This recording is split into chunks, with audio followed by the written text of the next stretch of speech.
Welcome back class 7th maths में chapter number 3 शुरू हो गया है हमारा। क्वेश्चन नंबर 5 पर हैं हम 3.a एक्सरसाइज में। क्वेश्चन नंबर 4 तक हमने कंप्लीट कर लिया था। अब आपको बताना क्या है, right each of the following rational number with a positive denominator.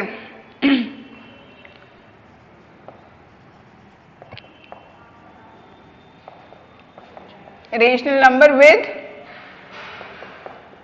Positive denominator.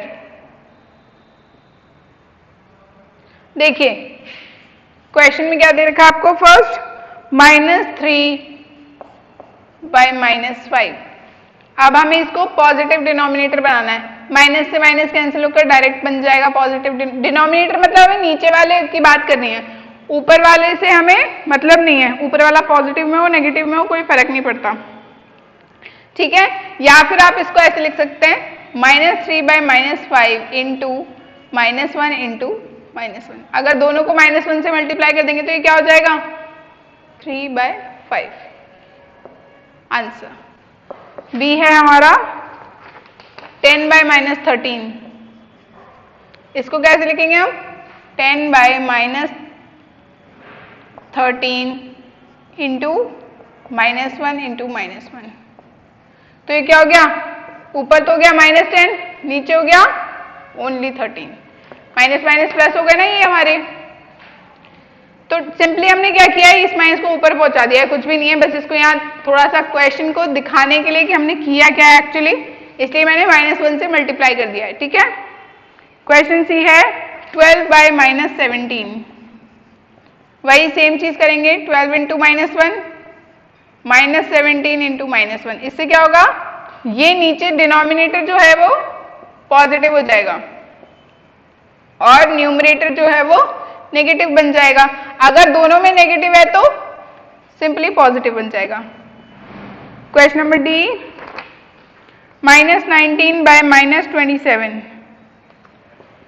-19 -27 दोनों को -1 से मल्टीप्लाई कर दिया, कितना हो गया 19 बाय 27, ठीक है।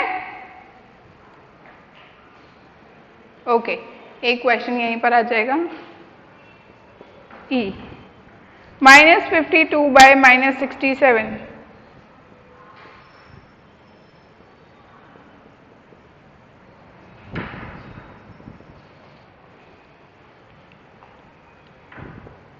क्या बनाइए 52 बाय 67। आंसर ये हो गया हमारा question number 5। Question number 5 complete हो गया। चलिए अब क्वेश्चन नंबर 6 सॉल्व करते हैं।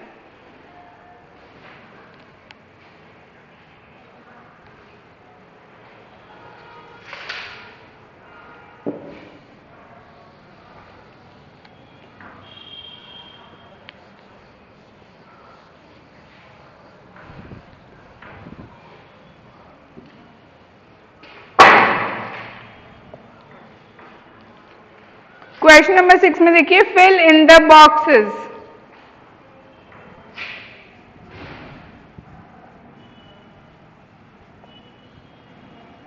बॉक्सेस फिल करना है। ए क्या है 7 by 13 is equals to 7 by 3 is equals to dash by 12 is equals to 35 by dash is equals to -35 by dash. अब ये तीन जगह खाली है, यहां पर हमें बताना है कि क्या आएगा। अब देखिए सब में इक्वल्स टू लगा हुआ है, तो हम डायरेक्ट इस वैल्यू से कंपेयर करेंगे क्योंकि ये पूरी तरह से हमें गिवन है। 7 by 3 is equals to dash by 12। तो हम क्या करेंगे, यहां पर x मान लेंगे इसको, ठीक है। ये x मान लिया, ये y मान लिया और ये z, ठीक है। ये तीन वैल्यूज फाइंड करनी है। पहले इसको कंपेयर करेंगे, फिर इसको कंपेयर करेंगे, फिर इसको और इसको कंपेयर करेंगे, ठीक है। अब देखिए क्या करेंगे हम यहाँ पे cross multiplication. 7 into 12 is equal to 3 into x, इसको इससे मल्टीप्लाई किया, इसको इससे मल्टीप्लाई किया, राइट? इसको इससे मल्टीप्लाई किया, इसको इससे मल्टीप्लाई किया, 7/12 हो गया ये इधर, और ये इधर 3 इंटू एक्स हो गया, या फिर 3 इंटू एक्स इधर लिख लो, 3 इंटू एक्स इधर हो गया, इधर इज इक्वल टू 7/12, ये दोनों एक दूसरे के इक्वल होने चाहिए। 3x is equal to 7 into 12, हमने 7 इंटू 12 एज इट इज रख दिया। x is equal to 7 into 12 upon 3, जब 3 को इधर लेकर आए, ये मल्टीप्लीकेशन में था, मल्टीप्लीकेशन से जब नीचे आता है तो डिवाइड में होता है, 3 से 12 कट गया 4 टाइम्स, ठीक है? या फिर आप चाहें तो डायरेक्टली पूरा सॉल्व कर सकते हैं, आंसर आ गया हमारा x इज इक्वल टू 28। तो यहाँ की वैल्यू तो हमने फाइंड कर ली, यहाँ आएगा 28। अब हमें फाइंड करनी है ये वाली value, 7/3 is equal to 35/y, तो क्या बना ये 7 into y is equal to 35 into 3, ये हो गया 7 इंटू वाई।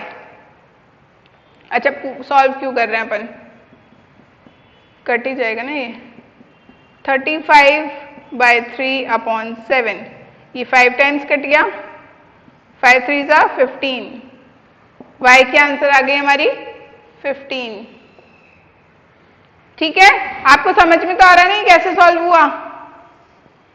पहले हमने यहां पर x की वैल्यू निकाली, यहां ये वाली इक्वेशन पूरी तरह से दी हुई है, 7/3 दोनों वैल्यू दी हुई है, तो इससे हम इसको कंपेयर करेंगे क्योंकि सब में इक्वल्स टू लगा हुआ है, ठीक है? अब देखिए यहां पर है हमारे, ये दोनों सॉल्व हो गए, अब थर्ड पार्ट सॉल्व करते हैं, z की value 7/3 is equal to -35/z, 7 into z is equal to -35 into 3, -35 into 3 upon 7, z की वैल्यू क्या आई -35 इंटू 3 अपॉन 7, तो 7 से ये कट हो गया, -5 टाइम्स, भाई -35 था ना, तो -5 बन गया, -5 इंटू 3 -15, तो z की वैल्यू क्या आई -15। ये हो गया हमारा 6th का क्वेश्चन नंबर ए सॉल्व, ठीक है? ये मैंने आपको बहुत डिटेल में पूरा एक एक चीज समझा करके बताया है। अब जो नेक्स्ट क्वेश्चन करेंगे वो मैं डायरेक्टली मतलब इस पे सॉल्व करते जाऊंगी, आप खुद समझते जाना।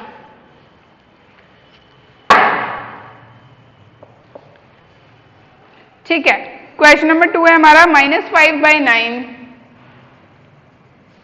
Is equals to -18 is equals to 15/- is equals to -10/-।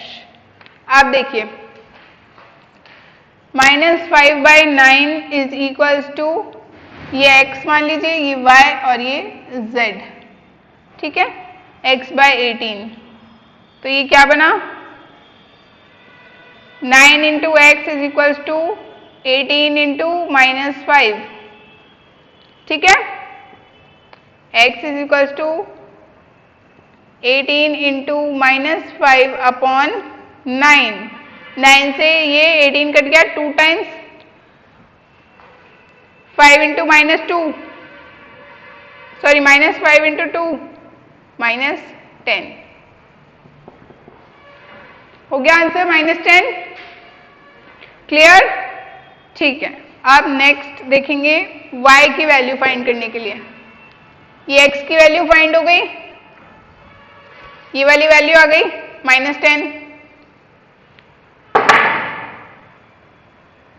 यहां वैल्यू फाइंड करेंगे अब, -5/9 इज इक्वल्स टू 15/y, तो क्या बनाइए -5 into y is equals to 15 into 9, y is equals to 15 into 9 by -5, ये 3 टाइम्स कट हो गया, 9 3 जा 27 और ये माइनस,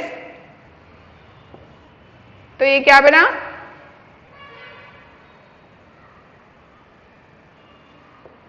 माइनस का 27, y की वैल्यू क्या आई, माइनस का 27।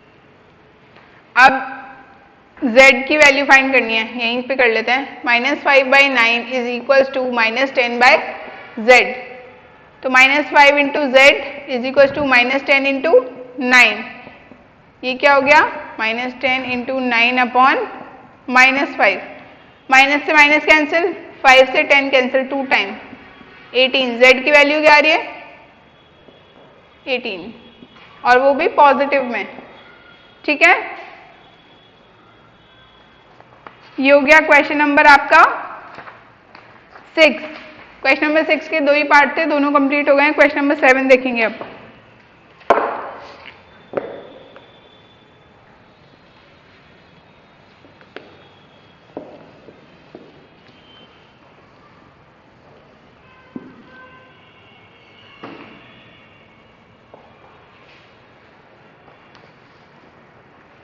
Which of these are negative rational number?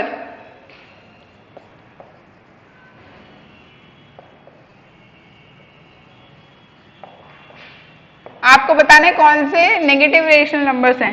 -3/7, yes it is a negative rational number. Question number 2, 7/5, दोनों पॉजिटिव है, no it is not a rational, not a negative rational number.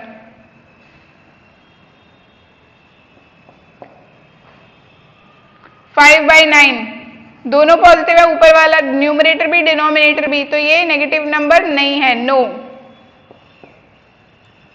0, आप देखिए 0 neither negative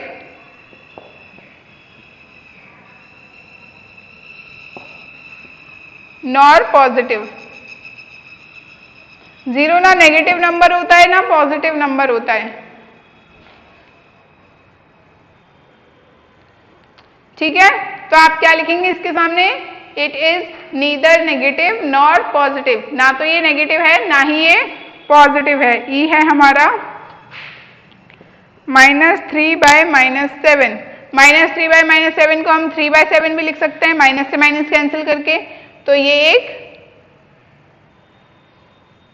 answer हो गया, no it is not a negative number, मतलब ये भी negative number नहीं है, ये क्या है, पॉजिटिव नंबर है, ठीक है। ओके, तो हमें ये बताया था कौन कौन सा नेगेटिव नंबर है, तो सिर्फ फर्स्ट वाला नेगेटिव नंबर है, बाकी सारे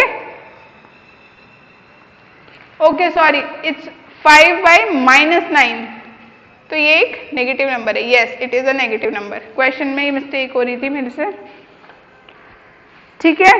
तो ये हो गया हमारा क्वेश्चन नंबर 7, और इसके साथ हमारा एक्सरसाइज ए कंप्लीट होता है।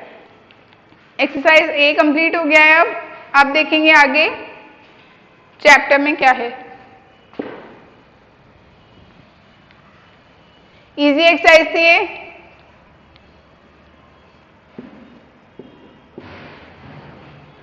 जिन लोगों को टेबल्स याद नहीं है या फिर वैल्यूज को कट करने में दिक्कत होती है वो थोड़ा सा प्रैक्टिस करें, प्रैक्टिस के साथ में हो जाएगा, सबको होती है शुरू में थोड़ी problem. Rational numbers on a number line,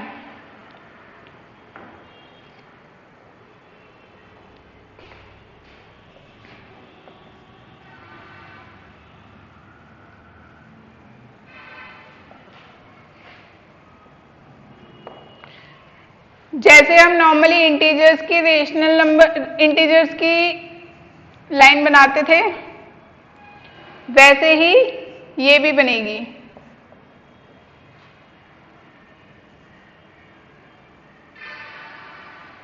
one by two, sorry हाँ सॉरी 1/2, 2/2, 3/2, 4/2, 5/2, 6/2,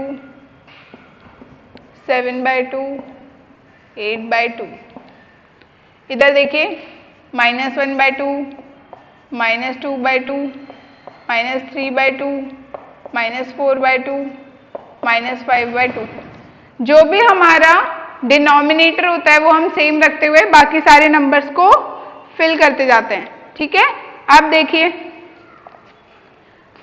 ये हो गया हाफ, 2/2 कितना हो गया 1, ये कितना हो गया 1.5, ये कितना हो गया 2, ये क्या हो गया 2.5, ये हो गया 3, 3.5, 4, इस तरह से सो ऑन। ये हो गया 0, ये माइनस का हाफ हो गया, ये -1, ये -2 हो जाएगा, ये -3 हो जाएगा यहाँ पर -6/2 को।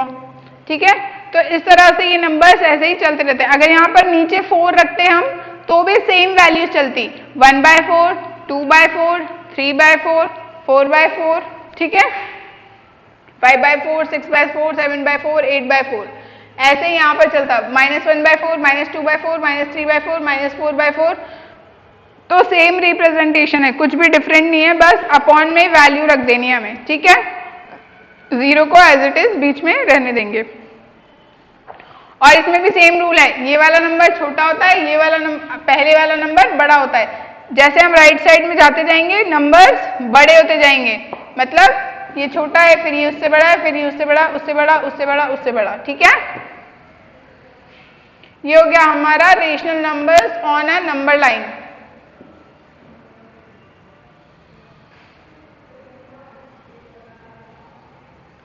अब हम पढ़ेंगे रेशनल नंबर्स का कंपैरिजन।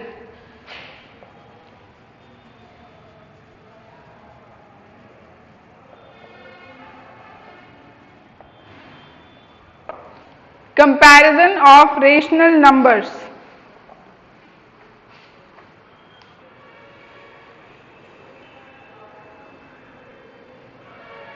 आप देखिए, पहला रूल ये है कि अगर एक नंबर नेगेटिव है और एक नंबर पॉजिटिव है तो पॉजिटिव नंबर हमेशा बड़ा होगा।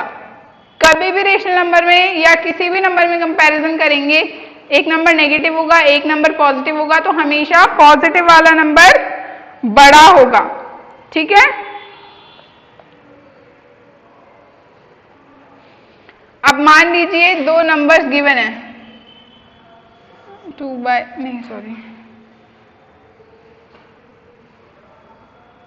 4/7 एंड 5/9। अब इन दोनों नंबर्स को कंपैरिजन करना है कि कौन सा बड़ा है कौन सा छोटा है। ठीक है, तो हम क्या करेंगे, पहले बेस सेम करेंगे। बेस सेम मतलब डिनोमिनेटर इक्वल होने चाहिए। उसके लिए हम क्या करेंगे, एलसीएम लेंगे। 7 और 9 का एलसीएम कितना है हमारे पास, 63। अब देखिए इसको हम, ये हमारा 4/7, 4/7 को हम कन्वर्ट करेंगे एलसीएम के हिसाब से। ठीक है, एलसीएम हमारा आया है 63। अब इसको हमको 63 बनाना है और ये वैल्यू भी फाइंड करनी है। 7 में कितना मल्टीप्लाई किया कि 63 आया, 9 मल्टीप्लाई किया है, तो दोनों साइड 9 मल्टीप्लाई कर देंगे। ठीक है, 7 9 जा 63, 9 4 जा,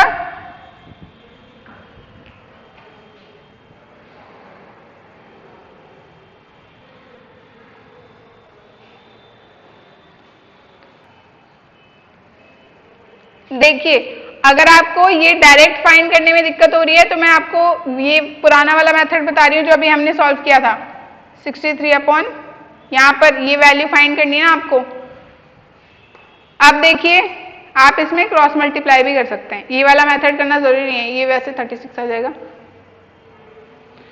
यहां पर आप क्रॉस मल्टीप्लाई भी कर सकते हैं, 7x is equal to 63 into 4। ठीक है, फिर x is equal to 63 into 4 upon 7, इससे हमारा आ जाएगा answer 36। x is equal to 36, 9 time हो जाएगा, 9 इंटू 4 36। ठीक है,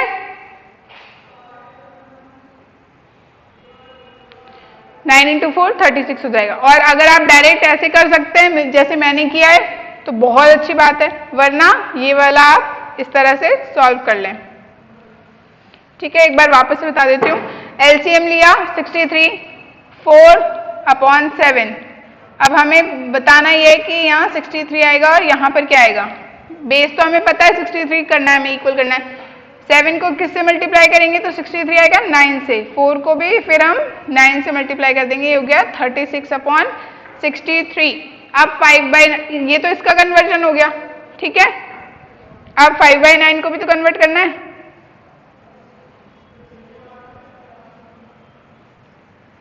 दोनों को 7 से मल्टीप्लाई करेंगे तब यहां पर आएगा 63, 7 5 35।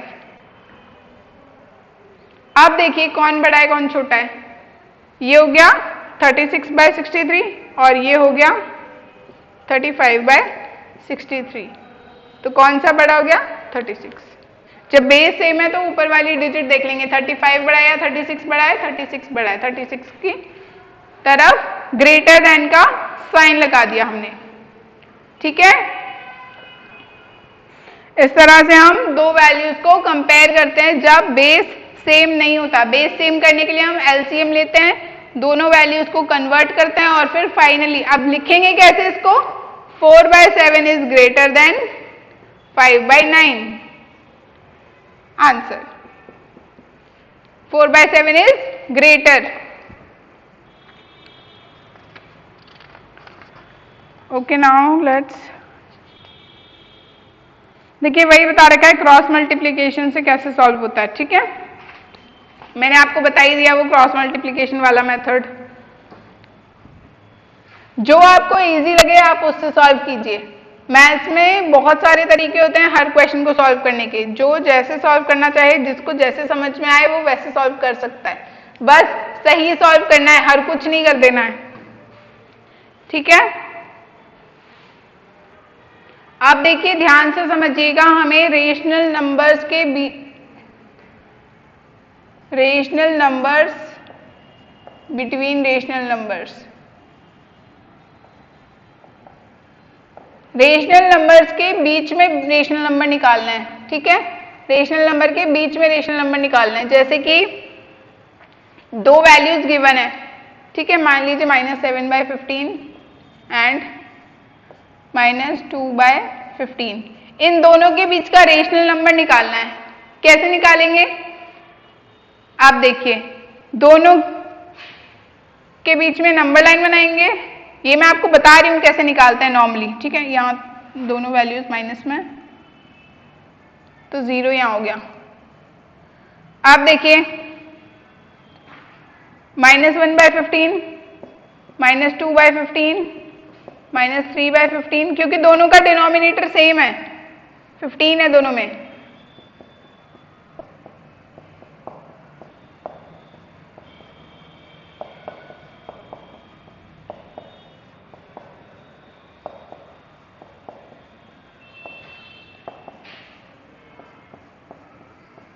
ये हो गया हमारा सारा, हमने नंबर लाइन पे इसको रिप्रेजेंट कर दिया। अब हमारे पास ये है और ये है, इन दोनों के बीच में निकालना है। तो कितने हो गए 1 2 3 4, 4 रेशनल नंबर्स हमारे इनके बीच में आते हैं। ये -6/15, -5/15, -4/15 एंड -3/15।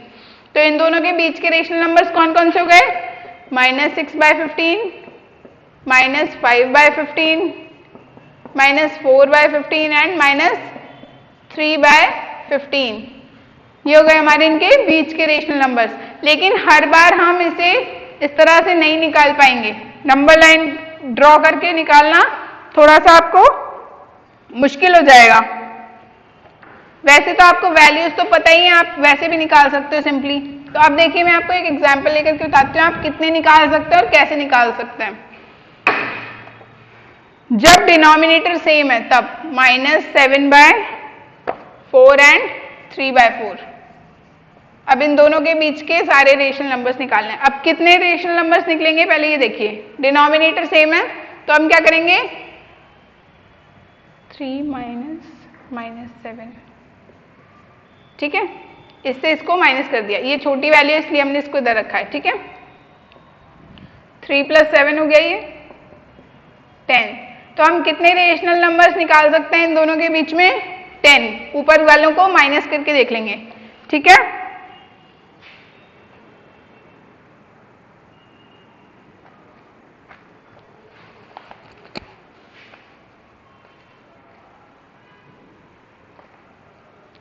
अब देखिए, सॉरी 10 नहीं, 10 तो वैल्यू आई है, तो 10 में ये खुद भी इंक्लूडेड है, तो 10 - 1 कर लेंगे। 9 वैल्यूज निकाल सकते हैं हम टोटल, ठीक है।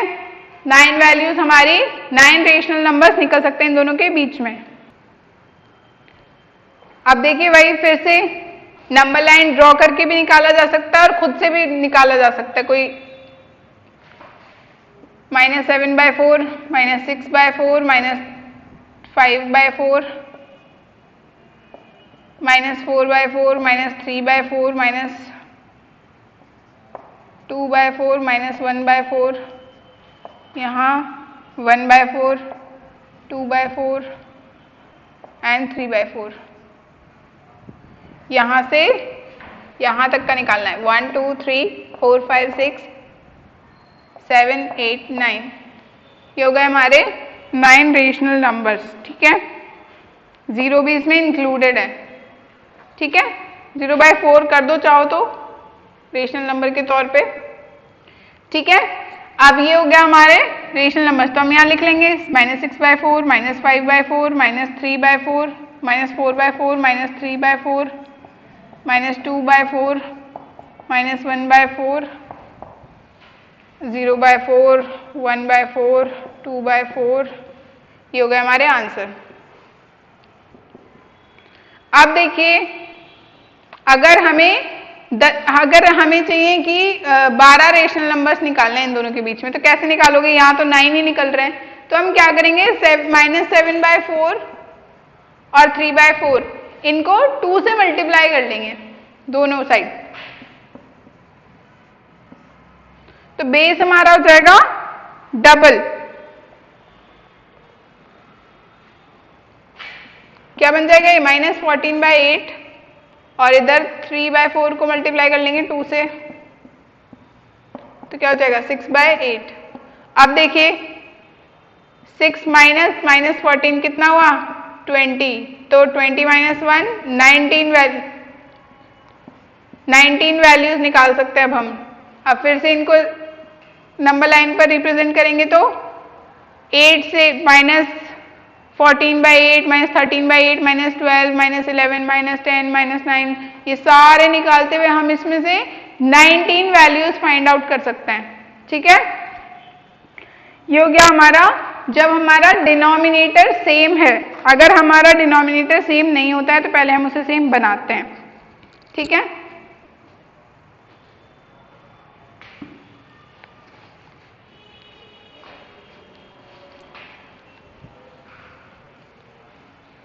अगर डिनोमिनेटर सेम नहीं है तो एलसीएम लेकर के उसको सेम बना लो। 4/3 -5/4, ठीक है। अब इनका डिनोमिनेटर सेम कैसे बनाएंगे? ये क्वेश्चन है अलग, ठीक है। डिनोमिनेटर सेम बनाने के लिए 4 और 3 का एलसीएम लेंगे। LCM of 4 and 3 12, किससे मल्टीप्लाई करेंगे? 4 से। यहाँ हो गया 16/12 और यहाँ क्या हो गया? इसको किससे मल्टीप्लाई करेंगे? 3 से, तभी तो 12 आएगा। -15। अब देखिए अब इन दोनों में आराम से आप कितने भी डिनोमिनेटर्स निकाल सकते हैं। 16 - -15 कितने बन गए? कितने वैल्यूज निकाल सकते हैं अब हम? 31 माइनस 30 रेशनल नंबर्स निकाले जा सकते हैं अब इसमें से। अगर आप इसको नंबर लाइन पर ड्रॉ करेंगे 30 रेशनल नंबर्स निकल जाएंगे।